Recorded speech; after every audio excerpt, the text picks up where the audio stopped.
Pada Desember 1930, pengakuan seorang gadis kecil membuat heboh dunia pada saat itu.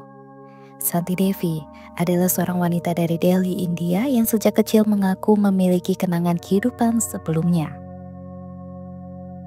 Pada usia 4 tahun, Santi mulai berbicara kepada orang tuanya bahwa ia berasal dari sebuah kota bernama Mathura yang berjarak sekitar 145 km dari Delhi. Ia mengklaim bahwa namanya di kehidupan sebelumnya adalah Ludgi Devi, seorang wanita yang menikah dan meninggal saat melahirkan anak. Santi memberikan detail tentang suaminya, rumah, dan kebiasaan sehari-hari di kehidupan sebelumnya dengan tingkat akurasi yang sangat mengejutkan. Berita tentang klaim Santi sampai ke telinga Mahatma Gandhi yang tertarik untuk mengetahuinya lebih jauh. Gandhi mengatur pertemuan antara Santi dan suami dari kehidupan sebelumnya yang disebutnya sebagai Kedarnath. Ketika Kedarnath datang ke Delhi bersama putranya, Santi langsung mengenalinya dan bahkan menunjukkan kasih sayang kepada anak tersebut yang sesuai dengan perannya sebagai ibu di kehidupan sebelumnya. Santi kemudian dibawa ke Mathura, kota tempat ia mengaku tinggal di kehidupan sebelumnya. Di sana, ia dengan mudah mengenali tempat-tempat, rute ke rumah lamanya, dan bahkan perhiasan yang katanya ia sembunyikan sebelum meninggal. Semua detail yang ia sebutkan ternyata cocok dengan fakta kehidupan Ludgi Devi. Kisah Santi Devi menarik perhatian ilmuwan, psikolog, dan ahli spiritual. Banyak dari mereka mencoba menganalisis kejadian ini untuk memahami apakah itu benar-benar kasus reinkarnasi. Selanjutnya ada kisah James Leininger, seorang anak kecil dari Louisiana yang mengaku memiliki kenangan sebagai seorang pilot pesawat tempur yang meninggal di Perang Dunia Kedua. Pada usia 2 tahun, James mulai mengalami mimpi buruk yang berulang, di mana ia berteriak, "Pesawat terbakar, tidak bisa keluar."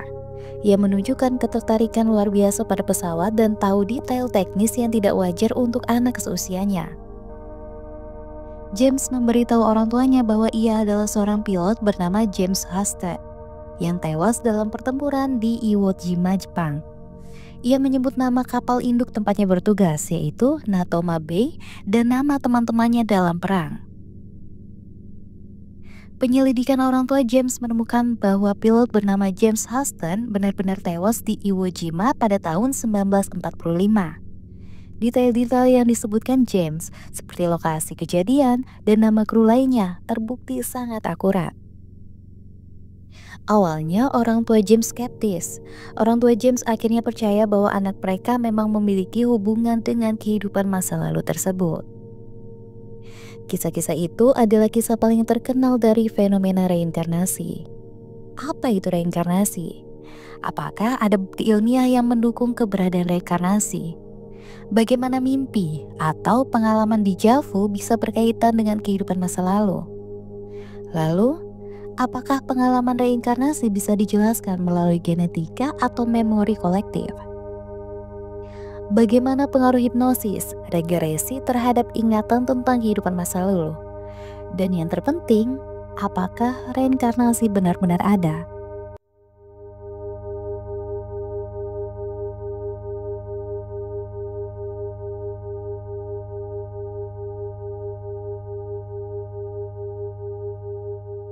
Hanged twice, and the subject who had the memories of this brigand, events that we have in these cases are uncommon, and they're not the sort that you find in the textbooks of birth defects, the monographs, with rare exceptions. Pada pertengahan abad ke-20, seorang psikiater bernama Dr. Ian Stevenson dari University of Virginia menemukan dirinya di persimpangan tak terduga antara ilmu pengetahuan dan misteri kehidupan setelah kematian. Sebagai seorang dokter yang terlatih secara konvensional, Stevenson awalnya mendedikasikan karirnya untuk memahami pikiran manusia melalui psikiatri. Namun rasa ingin tahunya terhadap fenomena yang melibatkan kesadaran membawa perjalanannya ke arah yang tak terduga. Segalanya dimulai ketika Stevenson membaca kisah-kisah luar biasa tentang anak-anak yang mengklaim mengingat kehidupan masa lalu. Salah satu cerita yang memikatnya adalah tentang seorang anak dari Sri Lanka yang secara detail menggambarkan kehidupan sebelumnya, termasuk nama, lokasi, dan peristiwa yang cocok dengan kenyataan. Sebagai seorang ilmuwan, Stevenson tidak bisa mengabaikan fenomena ini. Dia mulai bertanya-tanya, apakah kenangan seperti ini khasnya hasil imajinasi? Atau ada sesuatu yang lebih besar yang belum dipahami oleh ilmu pengetahuan? Pada tahun 1960, Stevenson menulis sebuah artikel yang membahas kemungkinan reinkarnasi yang diterbitkan dalam jurnal ilmiah. Artikel tersebut menarik perhatian banyak orang, termasuk Chester Clarkson, penemu mesin fotokopi Xerox. Clarkson yang terkesan dengan pendekatan ilmiah Stevenson memberikan dukungan finansial untuk membantu penelitian lebih lanjut. Dengan dukungan ini, Stevenson memulai perjalanan luar biasa, mengunjungi negara-negara seperti India, Sri Lanka, Thailand, Lebanon, dan Turki untuk bertemu dengan anak-anak yang mengaku memiliki ingatan kehidupan masa lalu. Stevenson mendekati topik ini dengan sangat teliti. Ia mewawancarai anak-anak tersebut, keluarga mereka, dan saksi-saksi lainnya. Ia mencatat detail spesifik seperti nama, tempat, dan kejadian yang disebutkan oleh anak-anak, lalu mencocokkannya dengan fakta sejarah. Salah satu temuan yang paling mencolok dalam penelitiannya adalah hubungan antara tanda lahir atau bekas luka pada tubuh anak dengan penyebab kematian yang mereka klaim dari kehidupan sebelumnya. Misalnya, seorang anak yang mengaku ditembak di kepala dalam kehidupan sebelumnya seringkali memiliki tanda lahir di lokasi yang sama. Pada tahun 1966, Stevenson menerbitkan bukunya yang berjudul 20 Cases Suggestive of Reincarnation. Buku ini memuat 20 kasus yang dianggapnya paling meyakinkan, membuka diskusi luas tentang kemungkinan reinkarnasi. Publikasi ini mengundang perhatian global, baik dari kalangan pendukung maupun skeptis. Bagi Stevenson, tujuannya bukanlah untuk membuktikan bahwa reinkarnasi itu nyata, tetapi untuk mengeksplorasi dimensi kesadaran manusia yang belum terjelajahi. Dalam banyak kasus, anak-anak ini mulai berbicara tentang kehidupan mereka yang lain sejak usia 2 hingga 5 tahun. Mereka memberikan detail mencengangkan, mulai dari nama mereka di kehidupan sebelumnya, hingga tempat tinggal, peristiwa, bahkan cara mereka meninggal. Yang lebih mengejutkan, banyak dari klaim ini dapat diverifikasi dengan fakta sejarah. Sebagai contoh, seorang anak dari India yang mengaku sebagai pedagang di kehidupan sebelumnya mampu menggambarkan keluarga, lokasi rumah, dan bahkan rincian kematian yang cocok dengan riwayat seseorang yang telah meninggal di daerah tersebut. Dalam analisisnya terhadap ribuan kasus, Stevenson menemukan pola-pola menarik. Anak-anak yang mengingat kehidupan sebelumnya seringkali memiliki hubungan dengan peristiwa tragis, seperti kematian mendadak atau kekerasan.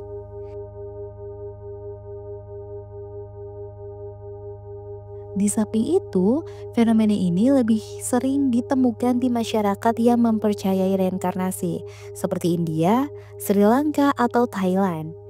Anak-anak ini biasanya mulai melupakan ingatan mereka ketika mereka memasuki usia 7-8 tahun, seolah-olah ingatan kehidupan sebelumnya perlahan memudar seiring dengan pertumbuhan mereka.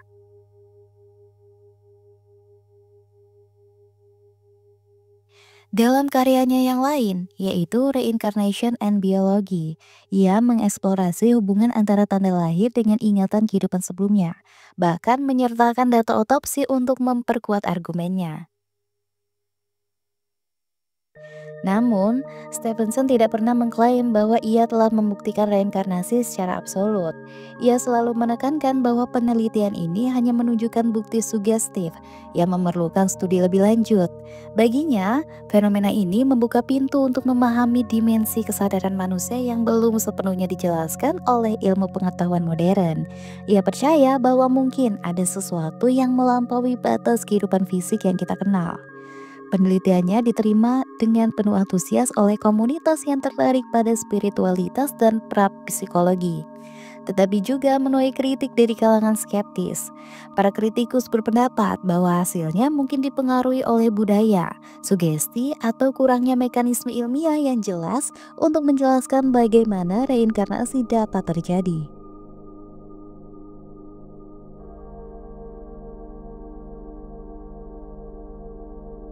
Apa itu reinkarnasi? Reinkarnasi adalah kepercayaan bahwa setelah seseorang meninggal, jiwa mereka tidak benar-benar hilang, tetapi akan lahir kembali ke dalam tubuh yang baru.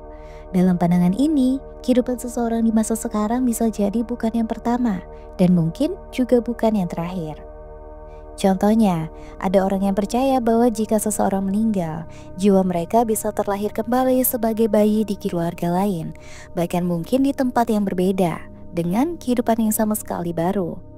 Namun, mereka membawa jejak dari kehidupan sebelumnya, seperti ingatan, kepribadian tertentu, atau bahkan bakat yang tidak dapat dijelaskan.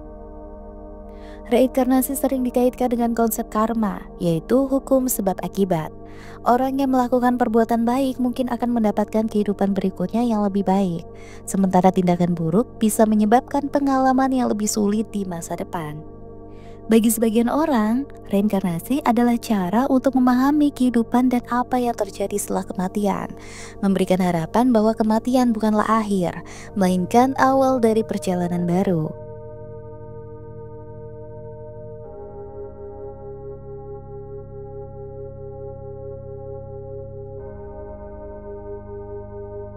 Ilmu pengetahuan modern belum menemukan penjelasan yang mendukung gagasan bahwa ingatan atau pengalaman kehidupan sebelumnya dapat ditransfer atau bertahan setelah kematian fisik.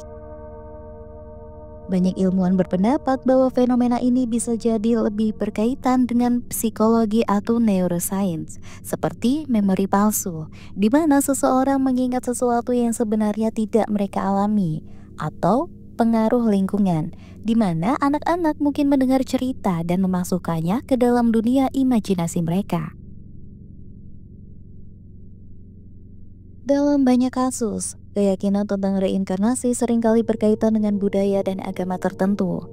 Misalnya di India dan Sri Lanka, anak-anak yang mengklaim mengingat kehidupan sebelumnya seringkali berasal dari keluarga yang sudah lama mempercayai konsep tersebut.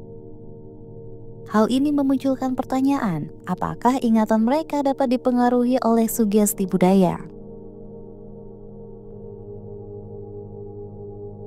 Para ilmuwan seperti Dr. Stevenson melakukan penelitian dengan metodologi yang hati-hati, tetapi karena banyak faktor yang terlibat, seperti bias budaya, interpretasi subjektif, atau kemungkinan kebutuhan, bukti yang ada belum cukup untuk diterima sebagai bukti ilmiah yang kuat.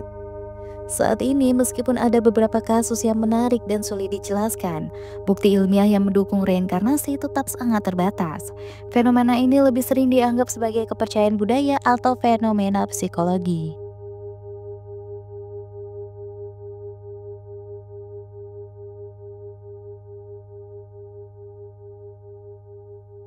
Mimpi dan pengalaman déjà vu seringkali dikaitkan dengan berbagai interpretasi. Salah satunya adalah dengan konsep kehidupan masa lalu atau reinkarnasi. Walaupun tidak ada bukti ilmiah yang mendukung hubungan langsung antara keduanya, beberapa orang dan tradisi spiritual berpendapat bahwa fenomena tersebut mungkin merupakan petunjuk atau tanda yang berkaitan dengan pengalaman kehidupan sebelumnya.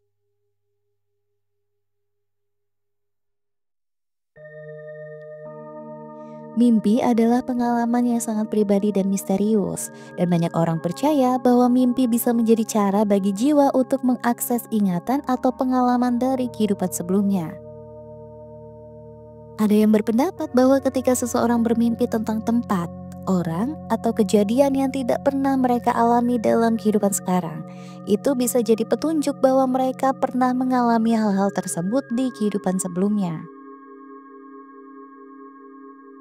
Beberapa orang melaporkan mimpi yang sangat hidup, di mana mereka merasa seperti benar-benar berada dalam kehidupan lain. Mereka mungkin merasakan emosi, interaksi, atau kejadian yang sangat spesifik yang tampaknya berasal dari waktu atau tempat yang jauh. Dalam pandangan reinkarnasi, ini bisa dianggap sebagai tindakan yang muncul dari kehidupan masa lalu. Ada juga orang yang mengalami mimpi berulang tentang situasi tertentu, seperti terjebak dalam peristiwa yang traumatis atau mengalami kematian yang sama berulang kali. Beberapa percaya bahwa ini mungkin terkait dengan karma atau pengalaman kehidupan sebelumnya yang belum terselesaikan.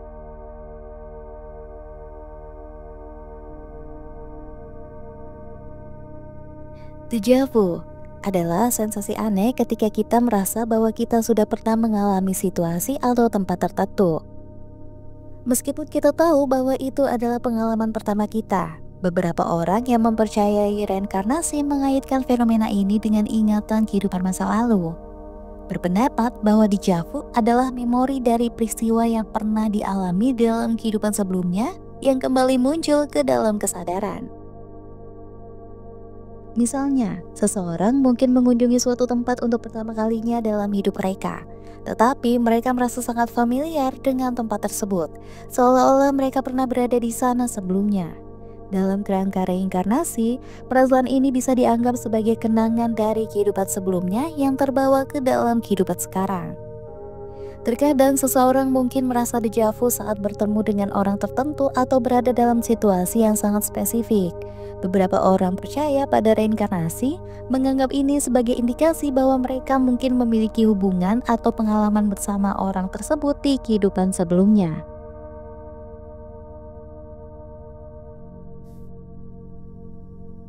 Namun, ada juga penjelasan psikologis untuk mimpi dan déjà vu. Dalam pendekatan ilmiah, fenomena ini lebih sering dianggap sebagai efek dari pengelolaan memori atau sindrom pengingat. Mimpi bisa mencerminkan kecemasan, keinginan, atau kenangan dari kehidupan sehari-hari yang terkubur dalam bawah sadar. Mimpi yang terkait dengan kehidupan masa lalu bisa jadi merupakan campuran dari ingatan nyata, imajinasi, dan emosi yang kita rasakan dalam kehidupan sekarang. Déjà vu juga dapat dijelaskan dengan cara otak memproses informasi secara tidak normal. Dalam teori ini, otak dapat mengalami perasaan mengenal sesuatu meskipun itu baru pertama kali terjadi karena ada bagian dari ingatan atau persepsi yang terbentuk dalam ingatan jangka pendek dan kemudian terasa seperti kenangan. Dalam banyak tradisi spiritual dan agama yang mempercayai reinkarnasi, mimpi dan déjà vu dianggap sebagai cara jiwa untuk berhubungan dengan masa lalu. Beberapa budaya meyakini bahwa jiwa dapat mengingat pengalaman masa lalu, bahkan jika jiwa tersebut sudah terlahir kembali dalam tubuh yang baru. Misalnya dalam agama Hindu atau Buddha, kehidupan dan pengalaman masa lalu dapat mempengaruhi kehidupan saat ini melalui konsep karma. Mimpi atau déjà vu bisa dianggap sebagai petunjuk bahwa seseorang sedang menghadapi konsekuensi dari tindakan mereka di kehidupan sebelumnya, atau mungkin perlu menyelesaikan masalah yang belum selesai dari masa lalu mereka.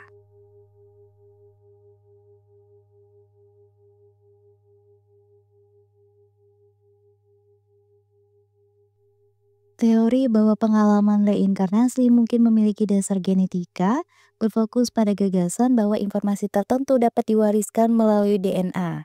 Hal ini lebih menjelaskan bagaimana ingatan atau pengalaman dapat muncul di luar kesadaran individu. Dalam epigenetika, pengalaman atau trauma yang dialami oleh leluhur bisa mempengaruhi gen dan diteruskan ke keturunannya. Contohnya, penelitian pada hewan menunjukkan bahwa tikus yang mengalami trauma dapat menurunkan sensitivitas terhadap bau tertentu kepada generasi berikutnya. Jika ini berlaku pada manusia, bisa saja pengalaman aneh yang dirasakan seseorang, seperti ketakutan yang tidak dapat dijelaskan atau hubungan emosional dengan tempat tertentu, berasal dari trauma atau pengalaman nenek moyangnya.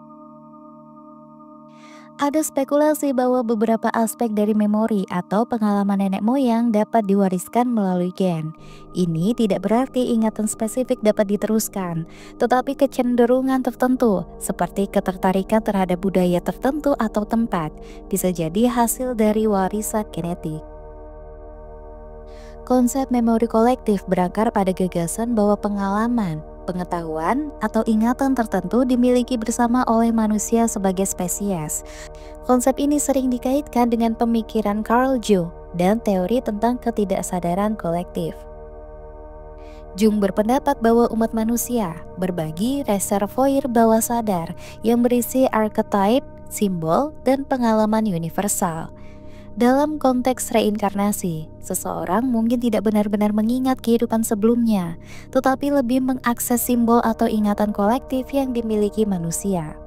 Misalnya, seseorang mungkin merasa familiar dengan budaya tertentu karena mereka mengakses bagian dari ketidaksadaran kolektif.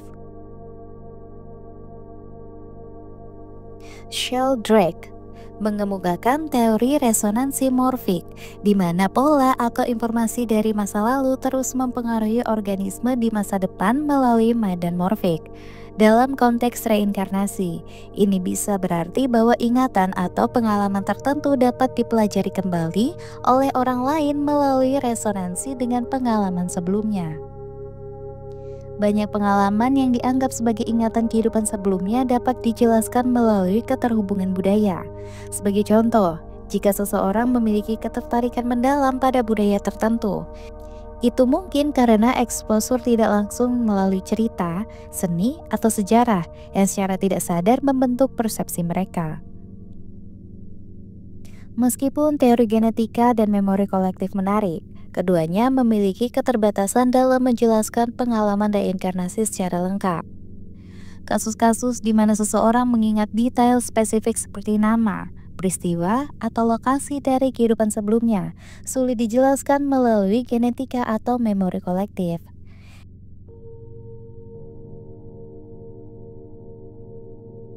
Hipnosis regresi adalah teknik yang digunakan untuk mengakses ingatan yang tersembunyi atau tekanan, termasuk yang diyakini berasal dari kehidupan masa lalu.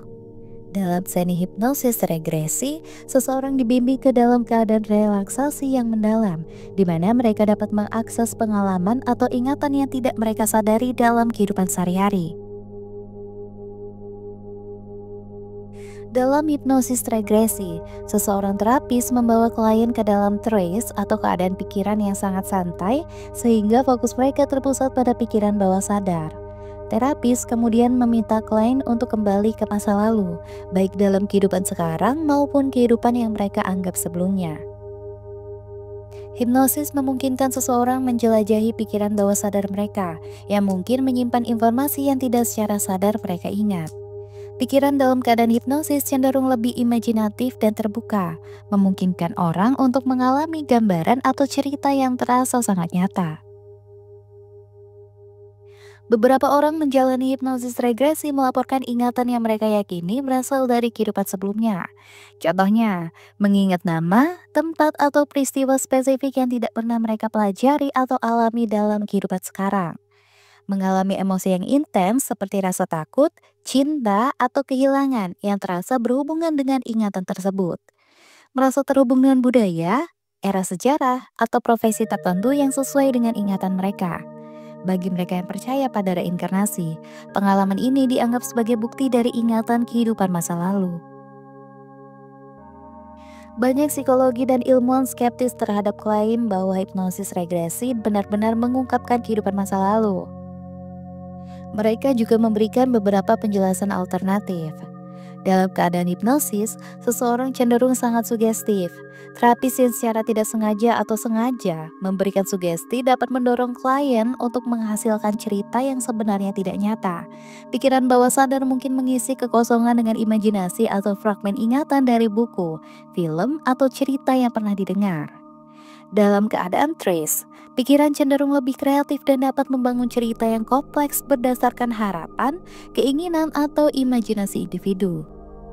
Jika terapis menggunakan bahasa seperti apa yang Anda lihat di kehidupan sebelumnya, klien dapat merasa terdorong untuk menciptakan pengalaman yang sesuai dengan pertanyaan tersebut.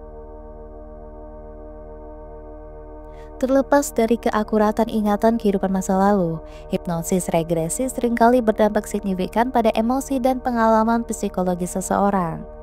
Banyak orang merasa bahwa ingatan dari kehidupan masa lalu membantu mereka memahami atau melepaskan trauma emosional yang tidak dapat mereka jelaskan dalam konteks kehidupan sekarang. Pengalaman ini dapat memberikan perasaan bahwa hidup mereka adalah bagian dari perjalanan yang lebih besar yang membawa kedamaian atau arah baru dalam hidup. Bahkan, jika ingatan tersebut tidak nyata, keyakinan bahwa mereka telah mengakses kehidupan masa lalu dapat memberikan efek positif pada kesejahteraan emosional.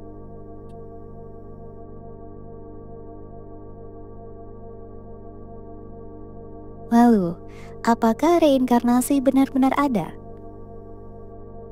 Dalam tradisi agama seperti Hindu, Buddha, dan Jainisme, reinkarnasi adalah bagian integral dari pemahaman mereka tentang siklus kehidupan, kematian, dan kelahiran kembali yang dikenal sebagai samsara. Dalam pandangan ini, jiwa dianggap sebagai entitas abadi yang terus bereinkarnasi hingga mencapai pembebasan atau pencerahan.